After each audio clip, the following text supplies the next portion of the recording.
31. I have a wife and a 19-month-old daughter. The last time I posted on this YouTube channel was 2 years ago when we were going through IVF. Now we have our IVF baby, and things have been crazy.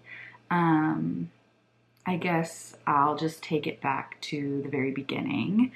We did IVF. Our first transfer was successful, thankfully.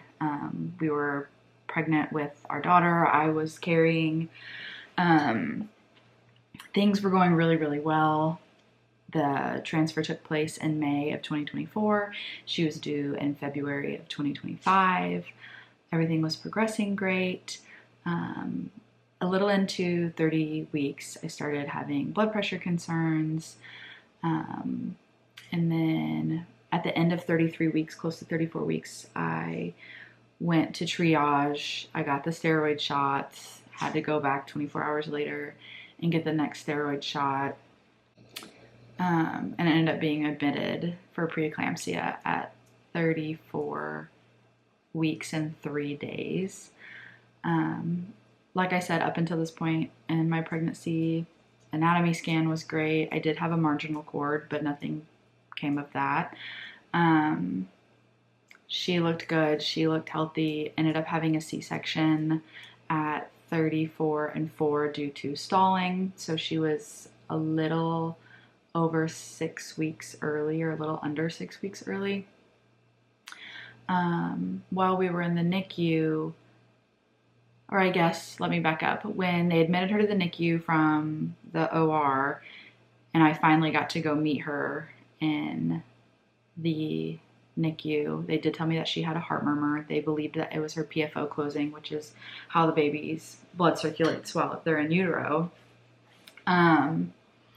So wasn't super concerned about it. The doctors weren't concerned. She needed a BiPAP, but they said her lungs were doing okay. She was in the more intensive care side for 5 days on BiPAP, and then we moved to a feeder grower side of the NICU, just working on her feeding, getting her off the NG tube. But about a week, I think she was 10 days old when I asked about the murmur, and they said that it was still there, that it was still pretty loud. I am just a naturally anxious person, even not postpartum. So I did ask for a fetal echo, or I guess an echo now that she was born. And they did one. The cardiologist came in to meet with us, and he said, introduced himself, that if he found anything on the echo, he would be back to talk to us. Not 5 minutes went by, and he was walking back in with a stack of papers to let us know that she had a significant VSD that was leading to her breathing problems and her eating problems, and why we could not get her off the NG tube. And then that her PFO was not closing. She had an ASD and another small VSD. A very, very, very hard pill to swallow at 10 days postpartum with a baby already in the NICU, now finding out that your fresh newborn baby is going to need open heart surgery. He did say that typically ASDs and VSDs can close themselves, but with hers being so significant and how large it was, that he did not believe that it would do anything. So he kind of prepped us that she would need surgery pretty quick. The goal was to get her to 6 to 8 months before surgery, but he did say she would need to be on heart failure medications. So we left the NICU after 30 days. She still had her NG tube. She ended up needing that for 6 months.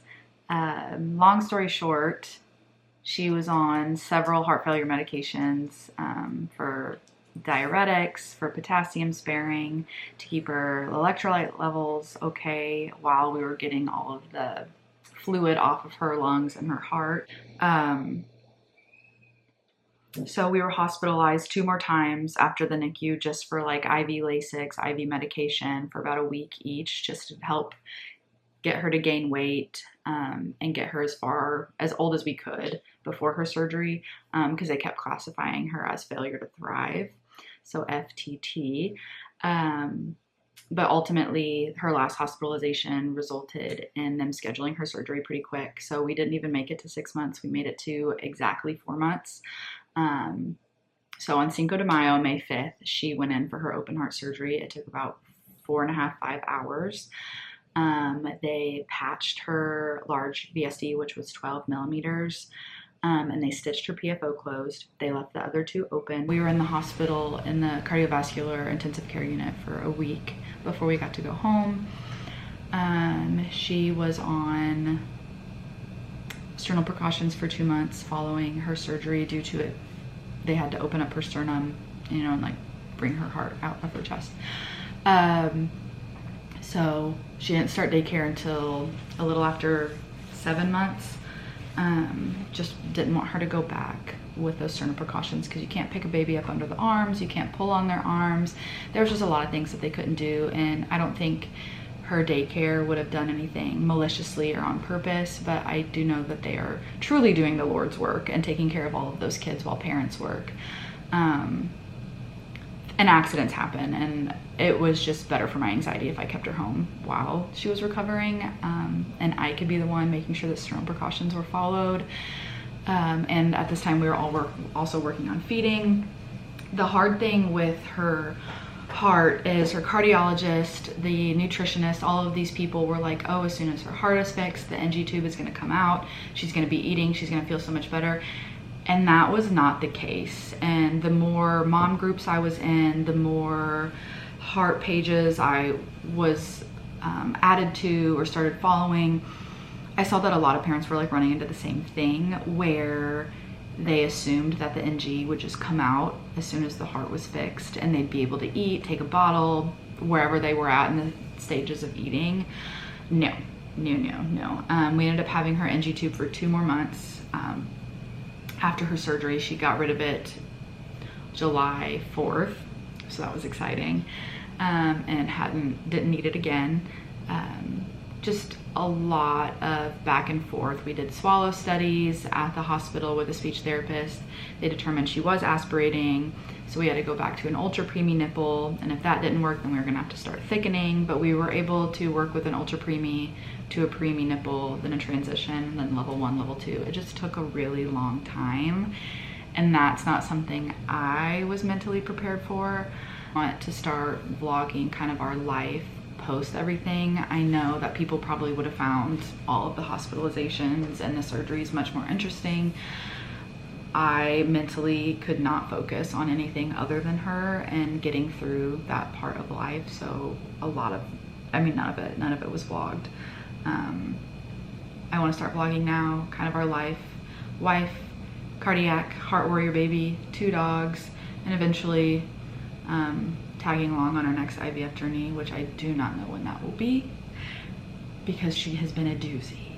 And I'm not scared of another cardiac baby, but I do want to feel more prepared, more mentally ready, because the risks of having another baby with congenital heart defects does go up after having 1 child with it, regardless if it was very, very minor or extremely significant. Follow along. I appreciate everyone that's here and everyone that followed through the video. I promise to keep updating videos. My goal for starting is to at least get 1 video out a week.